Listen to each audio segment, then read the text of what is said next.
The reverse Pearl Dee also tells the main character that his spiritual weapon, the well, is not actually a spiritual weapon, but the spiritual beast that the former emperor was trying to create and supposedly failed in creating. Except he didn't actually fail in creating it, but the beast was like, yeah, no, I'm not taking you as my master, and chose the main character's father to be his master. And then his father put the spiritual beast into the main character, and that's why he was training the main character into wielding the spiritual beast, because he was one with the spiritual beast. Yeah, it's a little confusing, but now I'm like, oh, so the main character is a spiritual beast and the male lead is a demonic beast. That fits. That works really well, honestly. The deity of the reverse pearl also tells the main character he has two options. Either he returns back to his period of time, gets revenge on Yu Ming Lake for everything Yu Ming Lake has put him through, then use the spiritual beast to defeat the lake and protect the people of his country and become the ruler of his country. A little confusing, but yeah, that. Or he uses the spiritual beast to dive into the water, get to where the demonic beast is resting, laying there, defeat it, and sacrifice himself. And if he sacrifices himself, he will be never able to return to reincarnation. He will never reincarnate. And you know what the main character chooses? He chooses option 2. He sacrifices himself. So he will never be able to reincarnate, never re-meet the male lead in his afterlives, his next lives, and be with him in his next lives. And I'm like, don't do it. Choose one, please. Please. Because it's not fair to you and the male lead if you don't get to reincarnate. No. Since the main character sacrificed himself to destroy and end the demonic beast, it weakened and stripped the founder of the Yemeni country his mortality and heavily weakened him. And so it gave To Brush Away the opportunity to finally destroy and kill the founder of the Yemeni country, who at this time has been distracting the founder of the Yemeni country so the main character could do what the main character needed to do. Yes, it was heavily confusing, and again, I have said this repeatedly to all of you, I am dumb, and things need to be repeated to me 100 times, and someone has to explain to me. So you guys can explain it to me a little better. But yes, To Brush Away defeats and kills the founder of the Yemeni country after the main character sacrifices himself. Soft Jade and To Brush Away, they decide to travel all around since they don't have to fear the founder of the Yemeni country coming after them anymore. And before they leave on their travels, Morning Sun handed over Close's danograms and, inventions plans to them and told them to protect it and keep it hidden because he feared of what others would do with it. And so they stop at the island that the wise gentleman met the Bat Queen on and hid those danograms and invention ideas on the island because they knew the identity of the island. The island was becoming, existing, like it was having its own mind. It would protect the stuff for them, and then they continue their travels. So Yu Ming Lake is just very much terrible.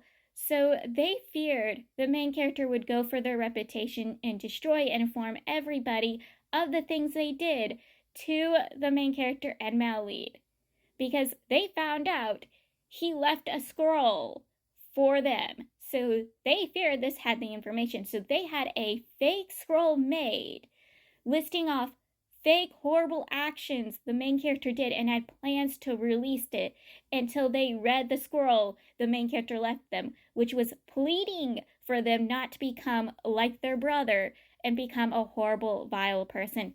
Be a good ruler. And then they go, oh no, I guess I won't ruin the main character's reputation, and destroys the scroll that they plan to release out in public.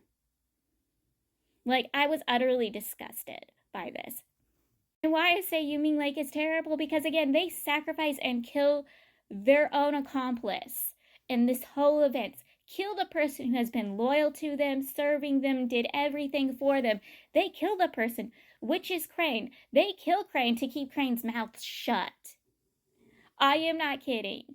Crane has done so much for them because Crane has feelings for them, and they kill Crane. I was utterly disgusted by it.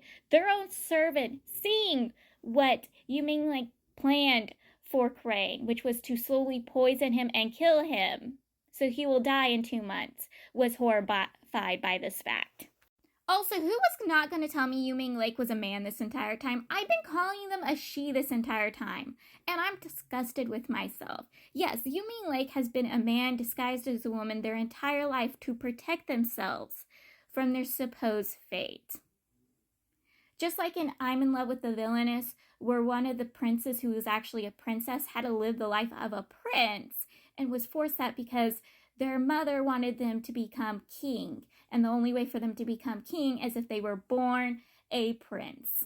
So they were forced to live the life as a prince, and to survive and live, Yu Ming had to pretend to be a princess instead of a prince. And once they start being a ruler to their country and everyone refusing to listen to them even though they're actually making wise decisions as emperor, they do sooner or later reveal that they have been a man this entire time and not a woman. But I've been calling them by the she gender this entire time, using female pronouns. Why did no one inform me they've been a man this entire time? Yu Ming is not completely a terrible person. They abolished slavery, the promise the Melly had with their brother. They keep that promise.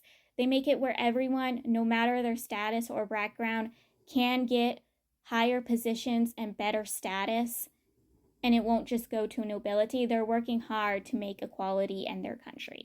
Mercy leaves his father's position to go back to his mother's fiefdom and create a school. No matter someone's background, status, they will be able to become a converter and learn. And I'm he's finally doing good. He's doing good, finally. The main character and Melly don't stay dead for very long. They get reborn basically after going through the Yellow River and seeing all their loved ones who had passed away. They come across the deity of the reverse pill. He tells them that they pass the reverse pearls test. And this gives them the chance to actually use the reverse pearl and have the reverse effects done. The reverse pearl can do the things that To Brush Away told the main character.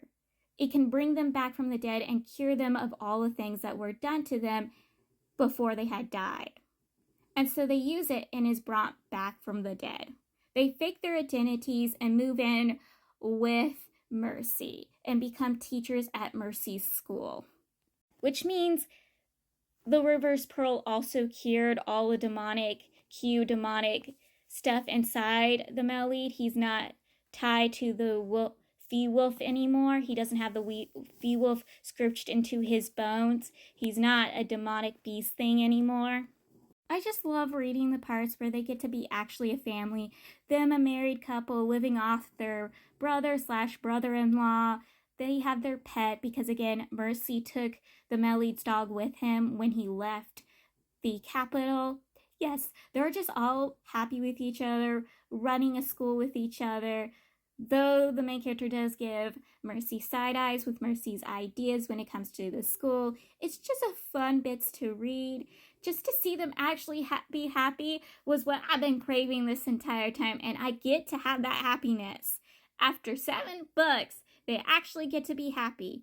But the happiness doesn't last long because we all know the main character, when he passes away, will not be able to reincarnate.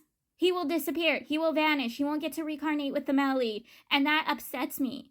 The long run, it's not actually a happy ending because, again, the main character can't reincarnate. The reverse pearl doesn't reverse that. He gets to literally not reincarnate, and it upsets me. Okay, I'm a little upset about that ending, but getting to know that right now they're happy is fine, but knowing that they won't get a happy ever after in the next lives is sad.